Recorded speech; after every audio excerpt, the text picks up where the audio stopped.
Hallelujah! সবাইকে জয় যিশু মহান ঈশ্বরের ধন্যবাদ হোক। তো ঈশ্বর আরো একটিবার সুন্দর দিন, সুন্দর সময় আমাদের উপহার দিয়েছেন ঈশ্বরের বাক্য বলার জন্য। তো সেই জন্য মহান ঈশ্বরকে ধন্যবাদ জানাই। সবাইকে আরেকটিবার জয় Jishu, hallelujah, praise the Lord. তো আমরা সবাই কেমন আছি? খুব সুন্দর ঈশ্বরের আশীর্বাদে আশা করি আমরা সবাই সুস্থ সুন্দর আছি। তো ঈশ্বর আমাদের সুস্থ সুন্দর রেখেছেন, তো সেই জন্য মহান ঈশ্বরকে ধন্যবাদ জানাই। সবাইকে আরেকটিবার জয় Jishu, hallelujah, praise the Lord. আজকের বাক্য যোহন লিখিত সুসমাচার 14 অধ্যায় 15 পদ। হালেলুয়া! আমরা যেমন যদি জগতে থাকতাম তো জগতের রোজগারের কি ঈশ্বরের আরাধনা করতে হয়, তেমনি আমরা প্রভুতে আছি, প্রভুর আরাধনা আমাদের রোজ দিন করা উচিত। ঈশ্বরের বাক্য এবং ঈশ্বরের সঙ্গে সাথে যুক্ত হয়ে থাকা উচিত, নাহলে শয়তান আমাদের জীবনে প্রবেশ করবে। যোহন লিখিত সুসমাচার 14 অধ্যায় 15 পদ। হালেলুয়া! ঈশ্বরের বাক্য বলছে, তোমরা যদি আমাকে প্রেম করো তবে আমার আজ্ঞা সকল পালন করিবে। হালেলুয়া! ঈশ্বরের বাক্য বলছে, তোমরা যদি আমাকে প্রেম করো। কাকে? সে ঈশ্বরকে যদি আমরা ভালোবাসি, ঈশ্বরকে যদি আমরা প্রেম করি, তবে কি সেই ঈশ্বরের আজ্ঞা সকলকে আমরা পালন করব। আর যদি আমরা সেই ঈশ্বরকে বিশ্বাস না করি, যদি আমরা সেই জগতেই থাকি আর যদি জগতের মতন আচরণ হয়, তাহলে আমরা ঈশ্বরকে কখনোই ভালোবাসি না। ঈশ্বরের ওই জন্যই ঈশ্বরের বাক্য বলছে, সত্যের আত্মা শিষ্যদের সহায়। তোমরা যদি আমাকে প্রেম করো, মানে সেই ঈশ্বরকে যদি প্রেম করো, সেই ঈশ্বরের আজ্ঞাগুলো, যে কি নরহত্যা করিও না, চুরি করিও না, ব্যভিচার করিও না, ঈশ্বরের কি পাড়া প্রতিবেশীকে সমাদর করিও, প্রেম করিও, সেই আজ্ঞা সকল ছোট ছোট যে ঈশ্বরের যে আজ্ঞা রয়েছে, সেই আজ্ঞাগুলোকে আমরা যেন সবাই পালন করি। হালেলুয়া! আর আমি পিতার নিকটে নিবেদন করিব এবং তিনি আর এক সহায় তোমাদিগকে দেবেন, যেন তিনি চিরকাল তোমাদের সঙ্গে থাকেন। হালেলুয়া! বলছে, আর আমি পিতার নিকটে নিবেদন করিব। যখন আমরা সেই প্রভু যিশুর সমস্ত আজ্ঞাগুলোকে পালন করব, যেমন কি আমরা আমাদের বাবা মার যেমন বাধ্য হই, যখন আমরা আমার বাবা মার কথা শুনি, তারা যেইটা বলে সেইটা শুনি, যদি ভালো কাজ, ভালো কাজের কথা তো অবশ্যই বলবে, সেই ভালো কাজ যদি আমরা করি আমার বাবা-মার কথা শুনে, তখন বাবা-মা কি করে? যেই জিনিসটা আমরা সন্তানরা চায়, সেই জিনিসটা কি করে? সেই বাবা-মা দিয়ে থাকে। সেই জন্যই এখানে ঈশ্বরের বাক্য বলছে, যখন আমরা ঈশ্বরের আজ্ঞাকে শুনবো, ঈশ্বরকে প্রেম করব, ঈশ্বরের আজ্ঞা সকলগুলোকে পালন করব, তখন কি ঈশ্বরও প্রভু পিতার কাছে নিবেদন করবেন যে, যেই সন্তান যেই জিনিসটা চাইছে যেন ওকে যেন দেয়। তখন সেই তখন সেই কি সেই ঈশ্বরও আমাদের যা কিছু দরকার, ঈশ্বরের বাক্য তো সেই জন্যই বলছে যে, তোমরা আমার কার্য করো, রাজ্য ধার্মিকতার বিষয়ে চেষ্টা করো, তাহলে তোমাদেরকে সমস্ত কিছু দেয়া যাইবে। রাজ্য ধার্মিকতা মানে ঈশ্বরের সেই সুসমাচার, ঈশ্বরের সুসমাচার। দেখো, ঈশ্বর আমাদেরকে এখন এমনই সুযোগ করে দিয়েছে, আমরা আমাদের হাতে, সবার হাতে কি থাকে না, সেই ফোন থাকে। সেই ফোনের মাধ্যমে যেমন বাক্য আমরা বলছি, সেরকম কি আমরা যেমন পারি ঈশ্বরের বাক্য কোনো খাটো নয়, কোনো ছোট নয়। ঈশ্বরের বাক্য যে ঈশ্বরকে বিশ্বাস করে সেই কি ঈশ্বরের শিষ্য।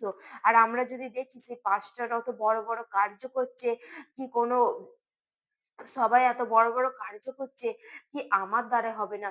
কিন্তু না, ঈশ্বর তোমার মনের মধ্যে সেই আত্মাকে দিয়ে রেখেছে।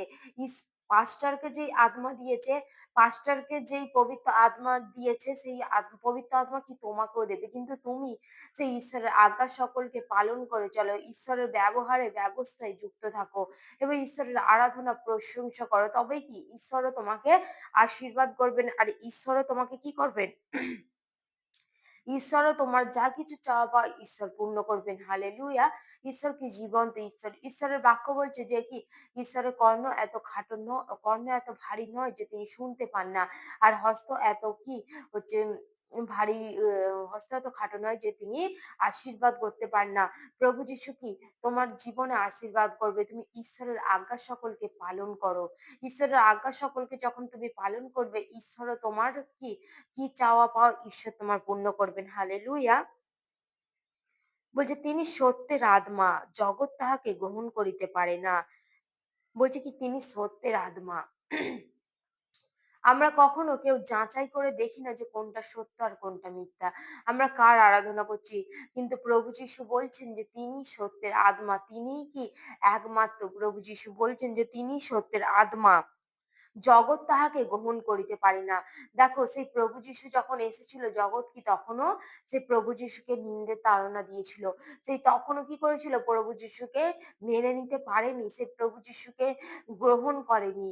তাহলে তোমরাও যখন আমরাও খ্রিস্টেতে প্রিয়, আমরাও যখন প্রভু যীশুর প্রচার করব, আমরাও যখন প্রভু যীশুর সম্বন্ধে কথা বলব, তখন কি হবে না? তখনও আমাদের জীবনে সেই একই রকম নিন্দে তাড়না আসবে। কারণ প্রভুর বাক্য বলছে যে তোমাদেরকে যে নিন্দা করছে এমন নয়, তোমার আগে আমাকেও নিন্দা করেছে। সেই জন্যে আমাদের খ্রিস্টেতে প্রিয়, আমাদের কোনো ভয় পাওয়ার কোনোই কারণ নেই যে আমাদের জীবনে বাধা আসবে না, আমাদের জীবনে সমস্যা আসবে না। হ্যাঁ, খ্রিস্টেতে প্রিয় আমাদের জীবনে সমস্যা আসবে, বাধা আসবে। কিন্তু প্রভু যিশু সেই সমস্যা থেকে আমাদেরকে তুলে ধরবেন এবং প্রভু যীশু সেই সমস্যা থেকে তিনি আমাদের হয়ে যুদ্ধ করবেন। হালেলুয়া! সেই জন্য ঈশ্বরের বাক্য যে জগৎ তাহাকে গ্রহণ করিল না। দেখো জগতের মানুষ সবাই যদি ঈশ্বরকে চিনে যেত, জেনে যেত, তাহলে প্রভু যীশু বোধহয় এখানেই থাকতো। প্রভু যীশু বোধহয় কি এখানে আর প্রভু যীশুকে দ্বিতীয় আগমনের কোনো কাজই ছিল না।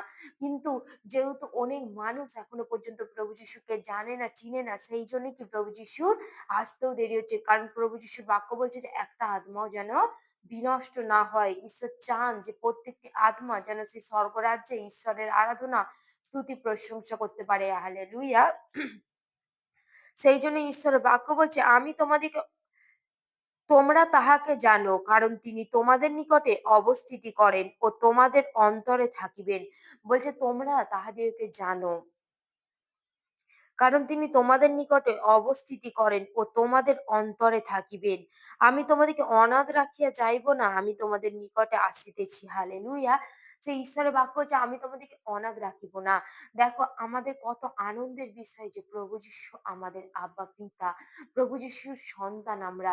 হালেলুয়া! যিনি স্বর্গ, মর্ত, পাতালের অধিকারী। আমাদের খ্রিস্টেতে প্রিয় যে যতই যাই বলুক, তোমাকে কে নিন্দা করছে, কে তোমাকে পছন্দ করছে না সেই বিষয়ে না তাকিয়ে প্রভু যিশু যে তোমাকে পছন্দ করে, প্রভু যিশু যে তোমাকে মনোনীত করেছে, এতে তুমি আনন্দ পাও।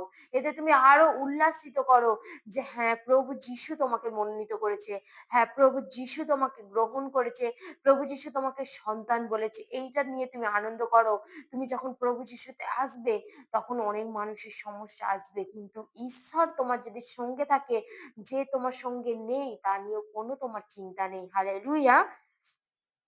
তো ঈশ্বরের বাক্য বলছে, আর অল্প কাল গেলে জগৎ আর আমাকে দেখিতে পাইবে না। কিন্তু তোমরা দেখিতে পাইবে, কারণ আমি জীবিত আছি। এইজন্য তোমরাও জীবিত থাকিবে। হালেলুয়া!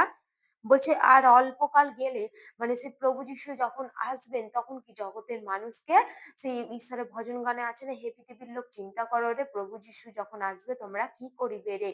সেই জন্যেই যার অল্প কাল গেলে যখন প্রভু যীশু সেই আমাদের সঙ্গে থাকবেন, প্রভু যীশু যখন সেই আসবেন তখন কি জগৎ তাকে চিনতে পারবে না। আর আমাদেরকে কি প্রভু যীশু তার সঙ্গে নিয়ে যাবে আরাধনা, স্তুতি, প্রশংসা করবার জন্য।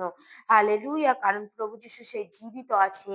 আর আমাদেরকে কি তোমরাও জীবিত থাকিবে। হালেলুয়া! আমাদেরকে কেউ বলেনি যে তোমরা মৃতদের মধ্যে জীবিত থাকিবে। কিন্তু ঈশ্বরেতে যতজন নিদ্রাগত গেছে ততজনই কি উঠবে। আর প্রভু যীশু বলেছেন তোমরাও জীবিত থাকিবে। আমরা ঈশ্বরের বাক্যকে বিশ্বাস করি। প্রভু যীশু বলেছেন যে তোমরাও জীবিত থাকিবে, তার মানে আমরাও জীবিত থাকিব।